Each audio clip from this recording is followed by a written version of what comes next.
Ayan oh, nagluluto ako ng cake. Baka masunog. Pero naiinis ako eh. Iglesia daw.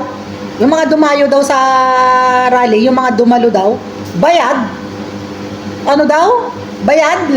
Magkano? 150, 350,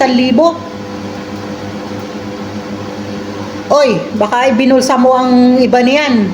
Kulang na kulang yan. Ilang araw yun? 3 araw. Eh, paano yung mga nagbus? Paano yung sumakay ng van? Paano yung nagkotse? Paano yung nagmotor? Nagpagasolina pa yun? Abo, abunado ka sa sinasabi mong presyo. Paano yung mga OFW nung malamang merong INC rally? Bumili ng ticket, umuwi, dumiretso sa rally. Paano yung mga may negosyo, may mga trabaho? Magkano ba ang rate per day? Magkano ang kinikita nila sa negosyo? Iniwanan nila para lang umatin sa rally.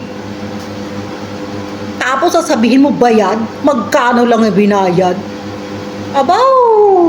Oy! Galing-galing eh! Kung ikaw ay nagpapabayad, ang INC po ay hindi. Ang INC po, kapag merong ganyang rally, masaya pong dumalo. Hindi na nga po halos matutulog yan, huwag nang maiwan. Nakikita ninyo, anumang edad, kahit na po matanda na, masaya sila.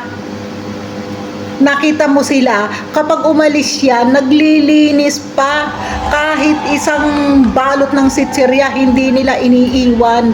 Kaya yung mga fake news dyan, na sinasabing makalat daw ang iniwan, saan ba kayo nagpunta? Alin ba ang kinuha nyo ng picture? Kinuha na nyo ng video?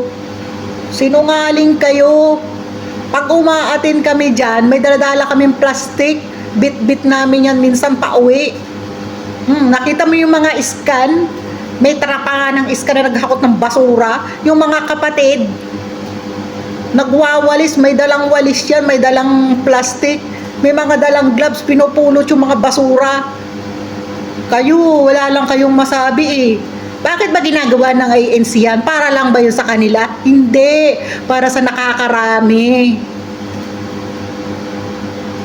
Wala na kayong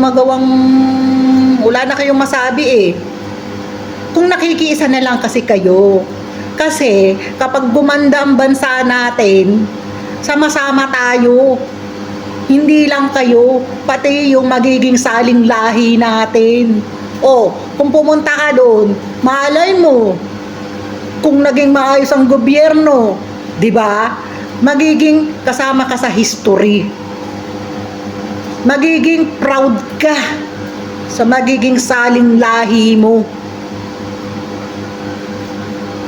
Gusto lang namang maipakita nila na aayaw sa korupsyon na mailabas yung katotohanan. Huwag daw ang selective justice. Bakit? Hindi ka ba biktima? Wala ka bang kamag-anak dyan na biktima ng mga baha? Ng mga paghihirap? Makapagbintang kang bayaran ng INC na dumalo sa rally ah. Umayos ka. Yung iba nga dyan, nag-book pa ng hotel eh. Magkano na yung mo, di abonado ka. Wala kang maisukli ngayon. Akala mo dyan ha. Hindi lahat ng INC mahirap. Ikaw dyan. Kayo, umayos kayo ha.